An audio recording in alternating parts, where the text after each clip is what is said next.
Miguel Salinas Chávez, la cual se titula 12 de diciembre de 2015, primer aniversario de la consagración de la nación mexicana. Miguel Salinas Chávez es analista político y también editor del Boletín de Información e Inteligencia Estratégica, al cual le damos la bienvenida con un muy fuerte aplauso.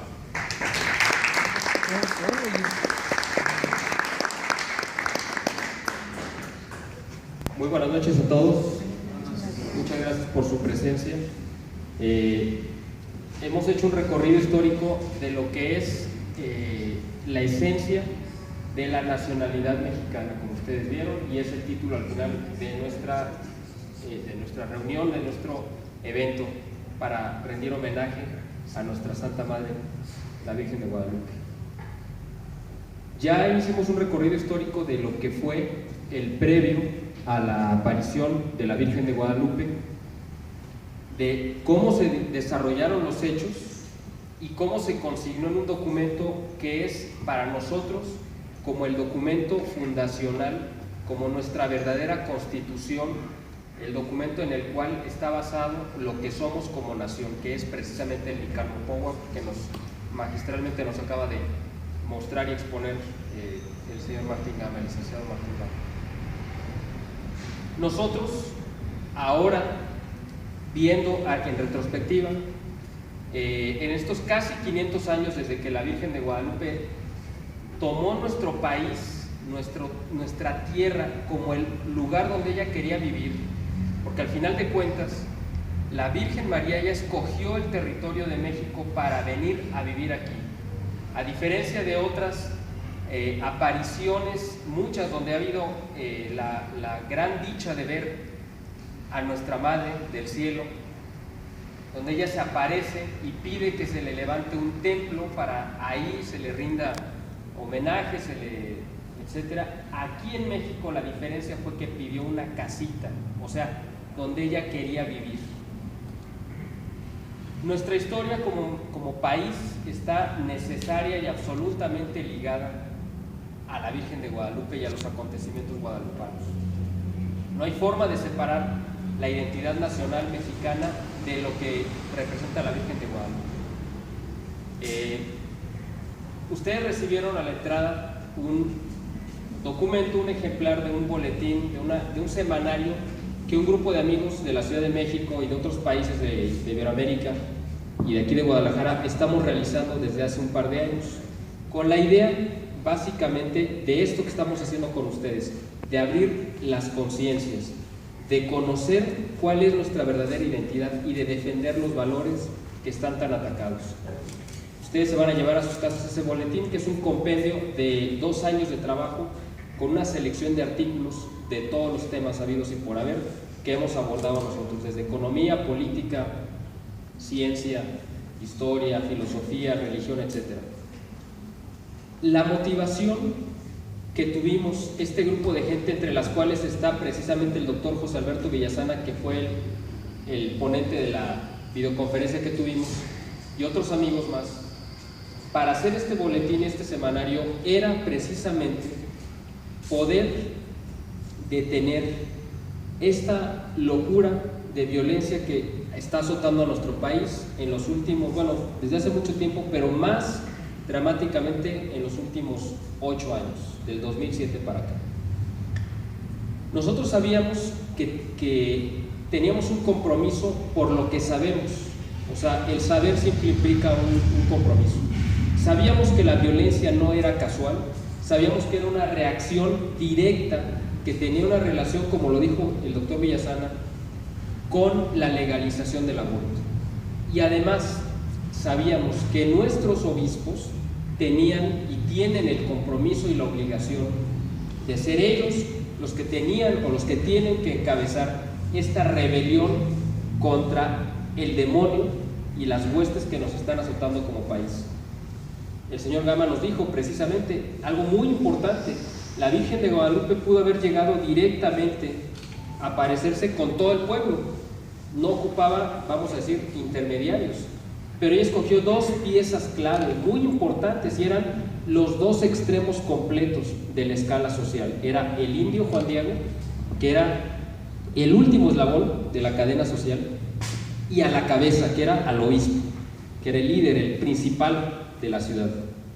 ¿Por qué los quiso escoger a ambos extremos? Bueno, precisamente porque sabía que el obispo tenía una obligación y tenía que él, como autoridad, legitimar lo que estaba pasando, pero a Juan Diego era el medio idóneo para hacerlo.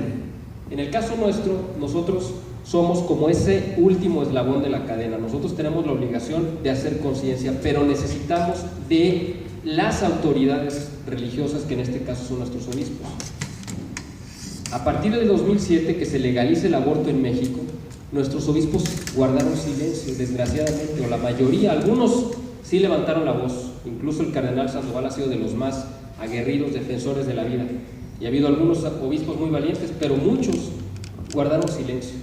Y ante el silencio de los obispos, nosotros tuvimos que salir a decirles: no podemos permitir esto, no podemos soportar y tolerar que en México, el país en el cual la Virgen de Guadalupe terminó con los sacrificios humanos, como ya lo vimos en las dos conferencias anteriores, este pueblo de México que tenía como costumbre matar niños y matar todo tipo de gente, ofreciéndola a los dioses, y la Virgen María vino a detener esa locura.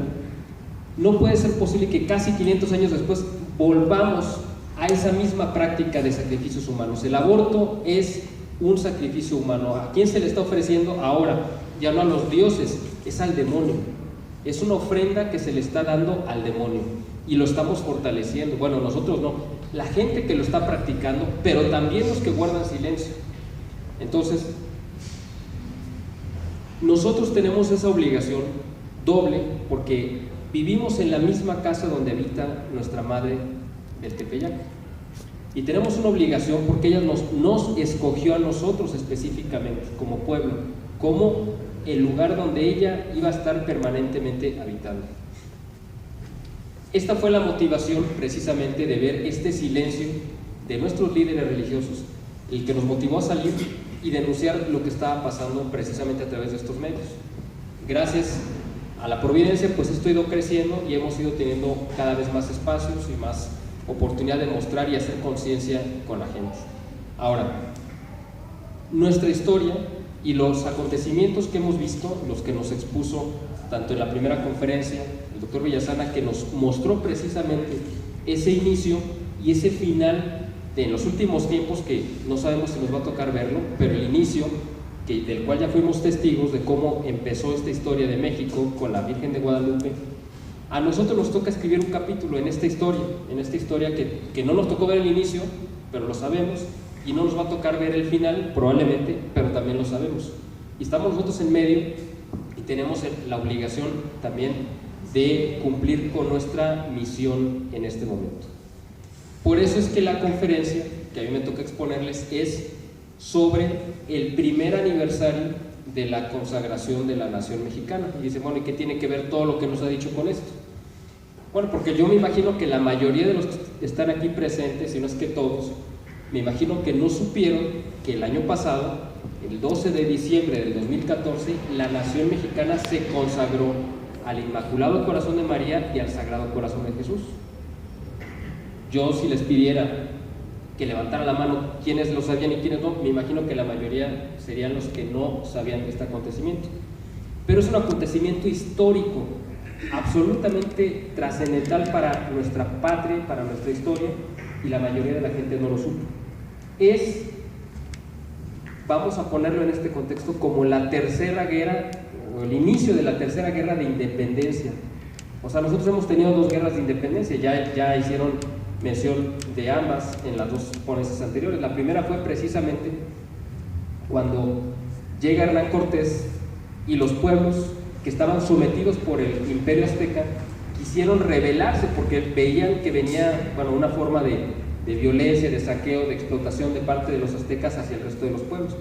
Llegan los españoles y ellos dieron la oportunidad de poderse liberar de esa esclavitud a la cual estaban sometidos. Esa fue la primera guerra de independencia, que tuvo dos partes, dos capítulos. La primera fue la guerra como tal, el enfrentamiento que duró de 1519 a 1521, en el cual cae el imperio finalmente azteca. Pero ahí inicia una segunda guerra, que es ya no una guerra armada, sino una guerra, vamos a decir, espiritual entre los conquistadores y los evangelizadores. Y en medio estaba el pueblo, o sea, los indígenas. ¿Por qué? Porque los conquistadores no consideraban a los indígenas como personas, sino como seres a los cuales se les podía esclavizar, se les podía explotar, etc.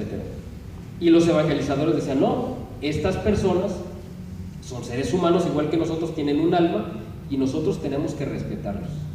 Y esa lucha que se dio a lo largo de esos 10 años, de 1521 a 1531, en la cual esos dos bandos estaban enfrentando y le mandaban cartas al rey, y el rey escuchaba la versión de unos y la versión de otros, se resolvió de forma tajante con la aparición de la Virgen de Guadalupe, precisamente en el momento en el que ella se muestra como esa mezcla de las dos razas, mestiza, porque además en ese momento no existía en México ninguna mestiza de esa edad. La Virgen de Guadalupe nosotros calculamos que tendrá unos de 15 a 20 años, pero los primeros mestizos nacieron hacia 1519, 1520, o sea, en el 1531 los mestizos más grandes que hubiera tendrían 10 u 11 años, no había ninguna mestiza de esa edad. Entonces para ellos fue un impacto conocerla y verla. Entonces entendieron que efectivamente ahí se estaba resolviendo completamente la cuestión, y los indígenas quedaron redimidos precisamente por esta aparición, y ahí termina lo que digamos viene siendo la primera guerra de independencia, que no se consigna en nuestros libros de historia como tal, pero así lo fue. La segunda, bueno, pues todos la conocemos, la de 1810, donde Miguel Hidalgo, si hubiera salido sin el estandarte de la Virgen de Guadalupe, no lo hubiera seguido las multitudes que lo siguieron. Él sabía que era el estandarte el que estaba convocando a la gente, y la gente vio en la Virgen de Guadalupe que llevaba Miguel Hidalgo la garantía de que lo que estaban haciendo era algo a lo cual ellos estaban dispuestos a entregar su vida. Miguel Hidalgo, si hubiera salido solo, nadie, bueno, a lo mejor unos cuantos lo hubieran seguido, pero no hubiera sido la cantidad de gente. La gente siguió el estandarte que él portaba, que era la imagen de la Virgen de Guadalupe. Y ahorita nosotros en el siglo XXI estamos con el compromiso de enfrentar una tercera guerra de independencia. ¿Cuál es? Pues esta independencia de los poderes del infierno que ahorita tienen tomado a México. ¿A través de qué? Precisamente de las prácticas que a nosotros nos parecen absolutamente, y porque lo son, deleznables, como es la corrupción, la impunidad, la violencia, la delincuencia, etcétera, etcétera. Bueno, pues eso precisamente que nosotros estamos viendo como país que se nos está cayendo a pedazos, tenemos el deber y el compromiso, la obligación de enfrentarlo, no a través de las armas, o cuando menos no de las armas que matan, sino de un arma mucho más poderosa, que es el arma espiritual, que es la que sí tiene el poder de transformar las realidades. México no hubiera cambiado de ser un país totalmente pagano y entregado a una multiplicidad de deidades si no hubiera venido una aparición de la Virgen de Guadalupe. Igual en 1810 no se hubiera levantado un movimiento revolucionario si no hubiera habido de por medio una imagen que los inspirara, y era una imagen espiritual. Ahorita nosotros en el siglo XXI tenemos también ese mismo compromiso y ese mismo deber de tomar nosotros las armas espirituales y combatir a nuestro enemigo, que es el maligno. A partir del 2007, que se legalice el aborto, esta guerra entra en una nueva fase, y esa nueva fase es precisamente donde se desata de una forma completa la violencia en nuestro país, donde hay, como dijo el doctor Villasana, una relación directa entre cada aborto y cada asesinato del crimen organizado. Y es más, ustedes lo saben y no les voy a decir algo que no hayan visto. Nosotros todos hemos sido testigos de los descuartizados, de los desmembrados, de los decapitados, que de repente empezaron a aparecer en las calles de todo el país. Bueno, eso que nosotros vemos y que nos escandaliza y nos asusta, esos son los abortos. O sea, esos cuerpos desmembrados que encontramos tirados en las calles, esos son los abortos. Es lo mismo que se están practicando de forma clandestina en unas partes y de forma legal en otras, como en la Ciudad de México, esos abortos que son absolutamente, no sé, yo creo que ni siquiera hay adjetivos para calificar el horrendo crimen que es el aborto. Bueno, pues esto que nosotros vemos en las calles es la forma en la que el demonio nos está mostrando y nos está diciendo: miren, esto es lo que ustedes están haciendo con los niños y a mí me están fortaleciendo. Precisamente por eso nosotros, a través de esta revista, tratamos de hacer conciencia con los obispos del país para que ellos consagraran, o sea, pudieran tomar ellos el asunto como algo personal, el asunto de la violencia y del aborto. Y la única forma en la que sabíamos que se iba a empezar a remediar este asunto era a través de la consagración de nuestro país. O sea, que oficialmente las autoridades religiosas católicas, obviamente, de nuestro país, consagraran cada uno sus respectivas diócesis al Sagrado Corazón de María y al Inmaculado al Sagrado Corazón de Jesús y al Inmaculado Corazón de María. Y vimos que hubo una gran apatía o cobardía, o como le quieran llamar, de parte de los obispos. Finalmente lo logramos hacer el año pasado, el 12 de diciembre del 2014, este grupo de gente con la que estamos haciendo este boletín, aprovechando que el cardenal Norberto Rivera lo había mandado llamar el Papa Francisco para celebrar en México, en el Vaticano, las fiestas del 12 de diciembre, nosotros llevamos de aquí de Guadalajara al cardenal Juan Sandoval para que en la Catedral Metropolitana de México llevara a cabo la consagración de la nación mexicana. Esto se hizo, les repito, 12 de diciembre de 2014. Mi conferencia se llama Primer Aniversario de la Consagración. Es muy importante que lo sepan y que ustedes lo difundan también. En algunas parroquias del país se hizo a las 12 del mediodía del 12 de diciembre de 2014 la misma consagración. La consagración fue la que pidió la Virgen de Fátima que se hiciera para consagrar a Rusia. Ustedes saben la historia de Fátima. Ahí van a encontrar algo de eso en el boletín que se están llevando. La Virgen de Fátima en 1917 pide que se consagre a Rusia, a su Inmaculado Corazón, para evitarle grandes males a la humanidad durante el siglo XX.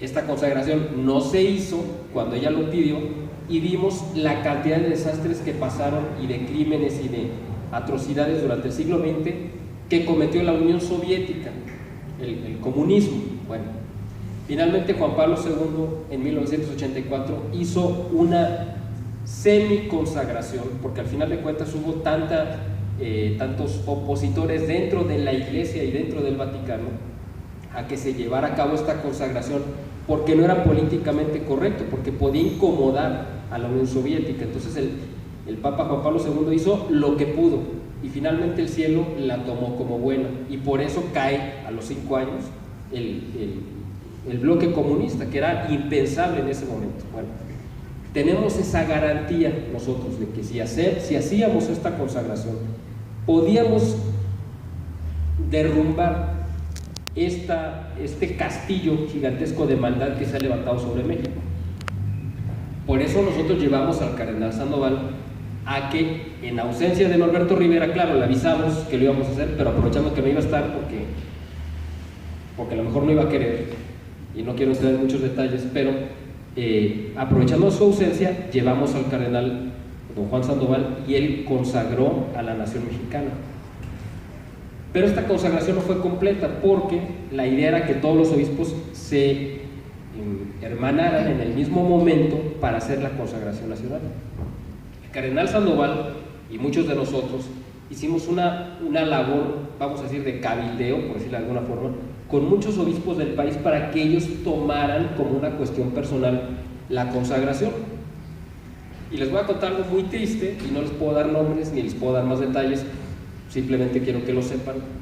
Y se los digo no por chisme, sino para que ustedes pidan por esos que son nuestros pastores. Hubo pastores de muy alto rango dentro de la Iglesia Católica que sabotearon la consagración. O sea, que ellos a su vez le dijeron a otros obispos: sabes que no lo vayas a hacer, no hay que hacerle caso, esto no nos interesa, etcétera. Bueno, hay que pedir por ellos, hay que pedir mucho por ellos, porque son pastores que no están cumpliendo con la labor y la encomienda que Dios les dio. Sin embargo, nosotros nos empeñamos y lo logramos hacer, esta consagración. 2 días antes, el miércoles 10 de diciembre, habíamos programado realizar en la misma catedral metropolitana de México el magno exorcismo. O sea, íbamos a realizar un magno exorcismo